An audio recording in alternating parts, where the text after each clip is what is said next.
श्रीहरि ओं त्वमादिदेवः पुरुषः पुराणः त्वमस्य विश्वस्य परं निधानं वेत्तासि वेद्यं च परं च धाम त्वया ततं विश्वमनन्तरूप। श्रीगणेशाम्बिकाभ्यां नमः। परम गुरुभ्यो नमः। श्री परमात्मने नमः। भगवान श्री कृष्ण अर्जुन को समझाते हुए कह रहे हैं कि हे अर्जुन, जीव के एक और भगवान है अर्थात सत्य की सत्ता है और एक और संसार है। जब वह भगवान के सम्मुख होता है अर्थात जब जीव भगवान के सम्मुख होता है, सत्य की सत्ता के सम्मुख होता है, सत्य को स्वीकार करता है, तब उसमें दैवी संपत्ति आती है, दैवी भाव आते हैं, दैवी शक्ति आती है, दैवी ज्ञान उत्पन्न होते हैं। और जब वो संसार के सम्मुख होता है, संसार को अपना मानता है, तब उसमें आसुरी संपत्ति आ जाती है, आसुरी भाव आ जाता है। श्री हरि ओम। ये श्री हरि ओम आशा पाश सतैर्बद्धा काम क्रोध प्रायणाः ये हन्ते काम भोगार्थम अन्यायेनार्थ संचयान। और इस तरह से वे आशा की सैकड़ों फांसियों से बंधे हुए मनुष्य काम क्रोध के प्रायण होकर पदार्थों का भोग करने के लिए अन्याय पूर्वक धन संचय करने की चेष्टा करने लगते हैं। जब तक मनुष्य का संबंध शरीर और संसार के साथ रहता है तब तक उसकी कामनाओं का अंत नहीं आता। दूसरे अध्याय के 41वें श्लोक में भी आया है कि अव्यवसायी मनुष्यों की बुद्धियां अव्यवसायी मनुष्यों की बुद्धियां अनंत होती हैं अर्थात बहुत शाखाओं वाली होती हैं। कारण कि उन्होंने अविनाशी तत्व को नहीं जाना, अविनाशी तत्व से प्रेम नहीं किया और नाशवान पदार्थों को, क्षणभंगुर सुखों को सत्ता और महत्ता दे दी तथा इसके साथ इन्हीं के साथ अपना संबंध भी जोड़ लिया। श्री हरि ओम। इदम मध्य मया लब्धम इमं प्राप्त से मनोरथम इदम अस्ति इदम अपि में भविष्यति पुनर्धनम। और वे मूढ़ मनुष्य ऐसा मनोरथ किया करते हैं, कितने वस्तुएं तो हमने प्राप्त कर ले, इतना और हो जाएगा तो हमारे सभी मनोरथ पूर्ण हो जाएंगे और इतना धन हो गया है और धन हो जाएगा, ऐसा विचार करते हैं। यहाँ पर एक प्रश्न उठता है कि दैवी संपत्ति वाले साधकों के मन में भी कभी कभी व्यापार आदि को लेकर ऐसी स्फुरणाएं होती हैं कि इतना काम तो हो गया, इतना काम और करना बाकी है, इतना धन मेरे पास हो गया है, इतना धन और हो जाएगा तो ये सब कर्म हो जाएंगे, ये सब काम सुलभ हो जाएंगे, संपन्न होंगे। तो आसुरी संपत्ति वाले और दैवी संपत्ति वाले मनुष्यों में क्या अंतर हुआ? क्योंकि दैवी संपत्ति वाले भी ऐसा विचार करते हैं, देखने में आता है जैसे आसुरी संपत्ति वाले करते हैं। तब उत्तर पक्ष में कहा जाता है, उत्तर यही है कि दोनों की वृत्तियां एक सी दिखने पर भी दोनों के उद्देश्य में बहुत अंतर है। जो सत्य का साधक है उसका ये सब भाव होता है तो ये सब धन सामग्रियां और सांसारिक पदार्थ लेते हैं साधना करने के लिए, यज्ञ करने के लिए, और साधक का उद्देश्य होता है परमात्म प्राप्ति का। परमात्म प्राप्ति के लिए सब संसार के वस्तुओं को लेना चाहते हैं, अतः वह उन वृत्तियों में तल्लीन नहीं होता।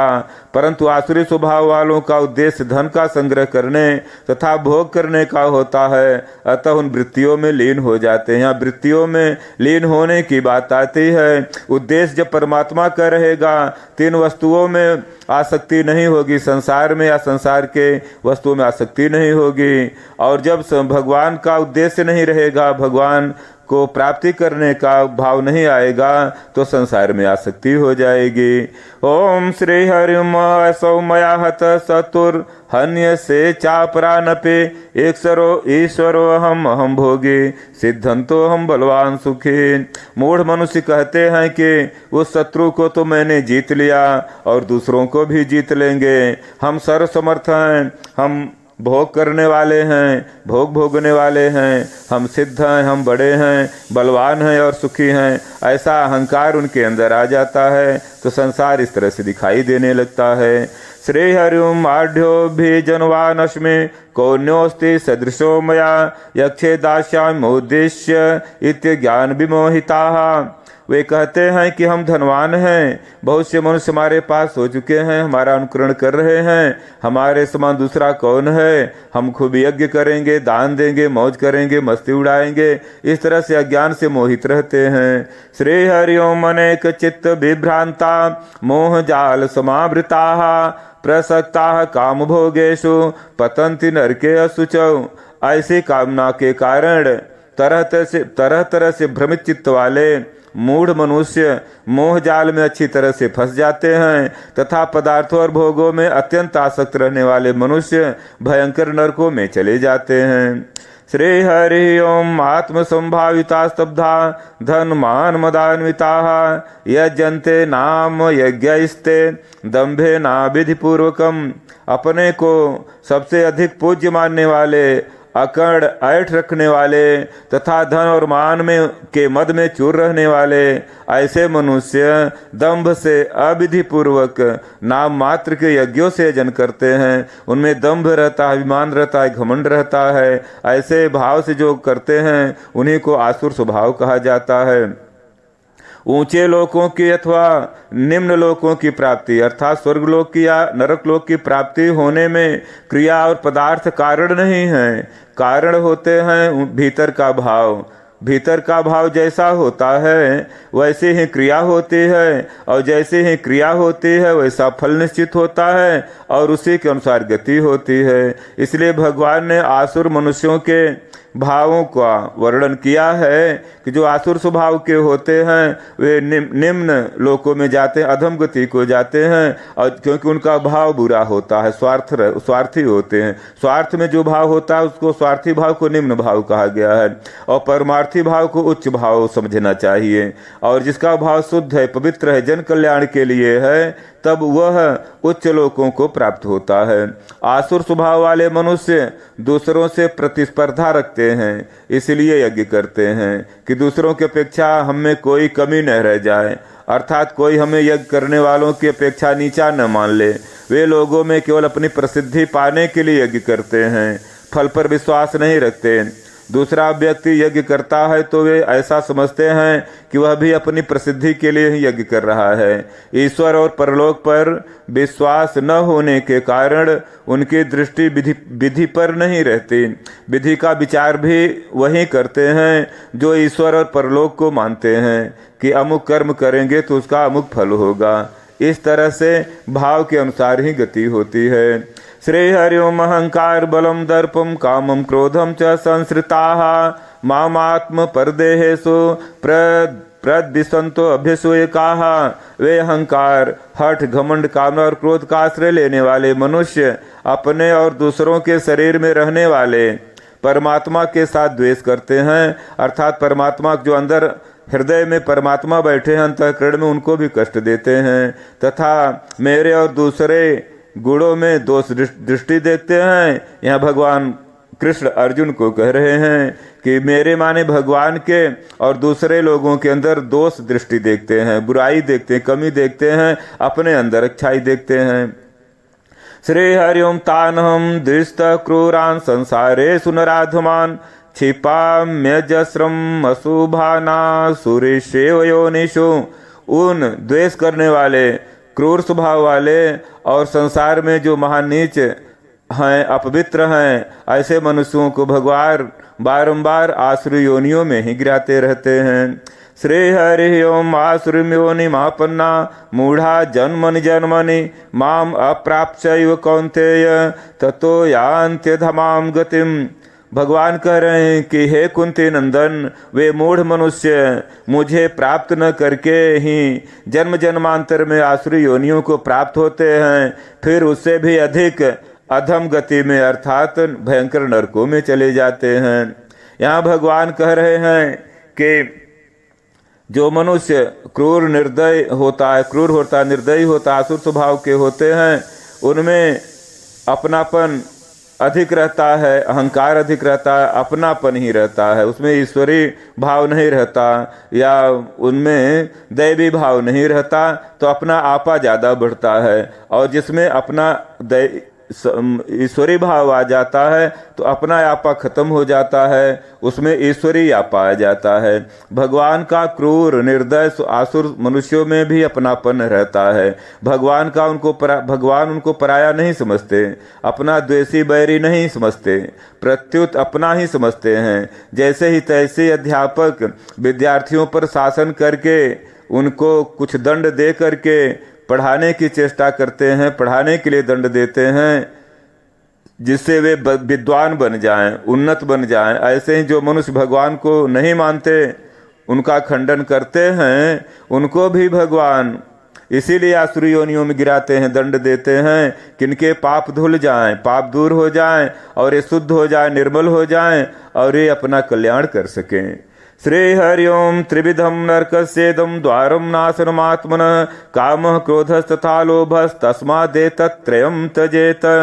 काम, क्रोध और लोभ, ये 3 प्रकार के नरक के दरवाजे जीवात्मा का पतन करने वाले हैं, इसलिए इन तीनों का त्याग कर देना चाहिए। काम और क्रोध और लोभ इनके बस में नहीं होना चाहिए। भोग की इच्छा को लेकर काम उत्पन्न होता है तथा संग्रह की इच्छा को लेकर लोभ आता है, और इन दोनों में बाधा पड़ने पर क्रोध आता है। ये तीनों ही आसुरी संपत्ति के मूल हैं, सब पाप इन तीनों से ही होते हैं। श्री हरि ओम एतैर्विमुक्त कौन्तेय तमो द्वार स्त्रीभिर्नरः आचरत्यात्मन श्रेयस ततो यात पराम गतिम। हे कुंती नंदन, इन तीनों जो नरक के दरवाजे हैं, इनसे जो मनुष्य बच जाता है वह मनुष्य अपने कल्याण का आचरण करता है और वह उससे परम गति को प्राप्त हो जाता है। जो इन तीनों भावों में काम क्रोध लोभ में जिसका मन नहीं फंसा है, तो वह जान लीजिए कि परम शुद्ध आत्मा है, परम पवित्र आत्मा है, और वह अपना ऐसा आचरण करता है, उसका कल्याण होता है और अच्छे मार्गों का निर्माण करता है, अच्छे भावों का, अच्छे समाज का निर्माण करता है। उससे अन्य लोगों को भी लाभ होता है, अन्य लोगों को भी ज्ञान होता है, सद्गति की प्राप्ति होती है, और इस तरह से वह कल्याणकारी मनुष्य परम दिव्य गति को प्राप्त कर लेता है। काम क्रोध लोभ से रहित होने का तात्पर्य है इनके त्याग का उद्देश्य रखना, इनके बस में न होना। काम से, क्रोध से अथवा लोभ से किया गया शुभ कर्म भी कल्याणकारक नहीं होता। कितना भी अच्छा कर्म करें, लेकिन ये तीनों दोष को है तो वो कल्याणकारक नहीं होंगे। इसलिए इनके त्याग की तरफ विशेष ध्यान देना चाहिए। काम क्रोध लोभ को पकड़े रहने से कल्याण का आचरण, जप ध्यान आदि करने पर भी कल्याण नहीं होता, क्योंकि ये संपूर्ण पापों के कारण हैं तथा संपूर्ण अक्षय गुणों का भक्षण करने वाले हैं।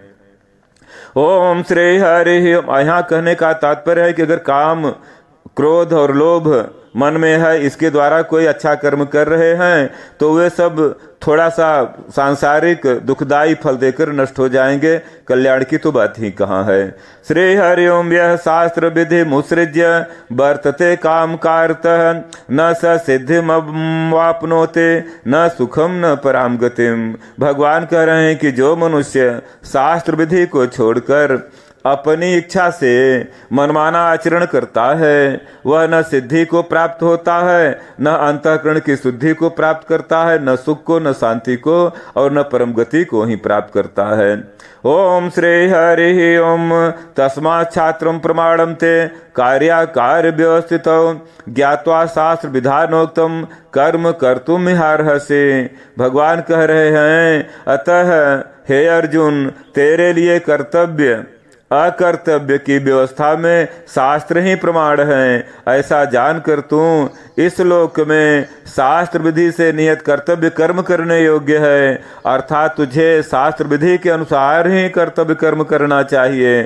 शास्त्र में जो बताए गए हैं प्रचलित है, बड़े बुजुर्गों को सबको सुनते सुनते, जानते जानते, देखते देखते शास्त्र का ज्ञान बिना शास्त्र पढ़े सबको हो जाता है। तो जो शास्त्र बताते हैं उसी को करना चाहिए। सबसे बड़ी बात है, इसका लक्षण है कि जो कर्म करने से पहले कर्म करते समय या कर्म करने के बाद जिस कर्म में भय न हो वही कर्म करना चाहिए, यही शास्त्र प्रमाण है।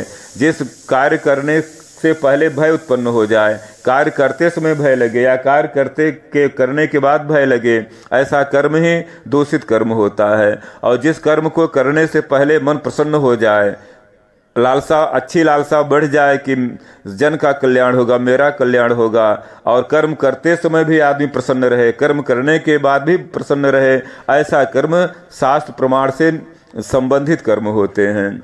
7वें श्लोक में भगवान ने कहा था कि आसुर स्वभाव वाले मनुष्य कर्तव्य अकर्तव्य को नहीं जानते, और यहाँ भगवान कह रहे हैं कि आसुर स्वभाव शास्त्र के अनुसार आचरण करने से ही मिटेगा। आसुर स्वभाव कब मिट जाएगा? जब हम शास्त्र के अनुसार कर्म करेंगे, जिस कर्म से मन प्रसन्न होगा और दूसरे भी प्रसन्न होंगे, प्रत्यक्ष में दोनों तरफ से, और दूसरे के अलावा कोई भी उस कर्म को सुने जाने तो प्रसन्न हो। तो ऐसे कर्म को ऐसा नहीं कि 2 लोग 4 लोग खुश हो रहे हैं और बाकी लोग उसकी निंदा कर रहे हैं, उनको दुख हो रहा है, ऐसा कर्म भी दोष युक्त होता है, वो भी शास्त्र संगति नहीं है। ऐसा कर्म है जो सबको प्रसन्न करे, जो देख रहा है उसको, जो न देख रहा है उसको, जो सुन रहा है उसको, जो नहीं सुन रहा है उसको, ऐसा कर्म शास्त्र संगति होता है। यहाँ एक प्रश्न उठता है कि जो शास्त्र पढ़े हुए नहीं हैं उन्हें कर्तव्य का ज्ञान कैसे होगा, और जब कर्तव्य का ज्ञान नहीं होगा तो अच्छा कर्म कैसे करेंगे? तो उत्तर पक्ष में कहा जाता है कि यदि उनका अपने कल्याण का उद्देश्य होगा तो अपने कर्तव्य का ज्ञान स्वतः हो जाएगा। केवल हमें उद्देश्य निश्चित करना है कि हमको किस गति को प्राप्त करना है, किस पद को प्राप्त करना है, किस लाभ को प्राप्त करना, किस आनंद को, किस सुख को प्राप्त करना। अगर उद्देश्य हमारा जितना अच्छा होगा उतना अच्छा कर्म अपने आप ज्ञान हो जाएगा। ज्ञान अंदर से बाहर से स्वतः प्रकट होता है, क्योंकि ये विधि की व्यवस्था है, ईश्वर की व्यवस्था है, क्योंकि आवश्यकता ही आविष्कार की जननी है। यदि अपने कल्याण का उद्देश्य नहीं होगा तो शास्त्र पढ़ने पर भी कर्तव्य का ज्ञान नहीं होगा, उल्टे अज्ञान बढ़ जाएगा। क्योंकि अच्छी चीजें पढ़ने पर अगर उद्देश्य अच्छा नहीं है तो वही विमूढ़ भाव हो जाता है, और उद्देश्य अच्छा है तो आदमी को हर जगह से ज्ञान की प्राप्ति होती है। जिनके आचरण शास्त्र के अनुसार होते हैं, ऐसे संत महापुरुषों के आचरणों और वचनों के अनुसार चलना भी शास्त्रों के अनुसार ही चलना है। वास्तव में देखा जाए तो जो महापुरुष परमात्म तत्व को प्राप्त हो चुके हैं, उनके आचरणों में, उनके आदर्शों में, उनके भावों में, इन सब चीजों में जो आदि से ही शास्त्र बनते, इन सब भावों से शास्त्र बनते हैं। जो अच्छे लोग हैं जो आचरण कर देंगे, जो आदर्श बना देंगे, स्थापित कर देंगे, जो भाव प्रकट कर देंगे, वही शास्त्र बन जाते हैं। इतिहास के आधार पर सबका निर्णय नहीं हो सकता, कारण कि उस समय समाज की क्या परिस्थिति थी, किसने किस परिस्थिति में क्या किया और क्यों किया, किस परिस्थिति में क्या कहा और क्यों कहा, इसका पूरा पता नहीं लग सकता। इसलिए इतिहास में आई अच्छी बातों से मार्गदर्शन तो हो सकता है, पर सत्य का निर्णय शास्त्र के विधि निषेध से ही हो सकता है, इतिहास से नहीं। इतिहास से विधि प्रबल है और विधि से भी निषेध प्रबल है। श्री हरिओम तत्सत। श्री हरिओम सर्वधर्मान् परित्यज्य मामेकं शरणं व्रज अहं त्वा सर्वपापेभ्यो मोक्षयिष्यामि शुचः। श्री हरिओम तत्सदिति। श्रीमद्भगवद्गीता उपनिषद ब्रह्म विद्यायां योग शास्त्रे श्री कृष्णार्जुन संवादे दैवासुर संपद विभाग योगो नाम षोडशः। राधारमण भगवान श्री कृष्ण दिव्य चरण कमलेभ्यो अर्पणमस्तु। श्री हरिओम तत्सत। श्री हरिओम तत्सत।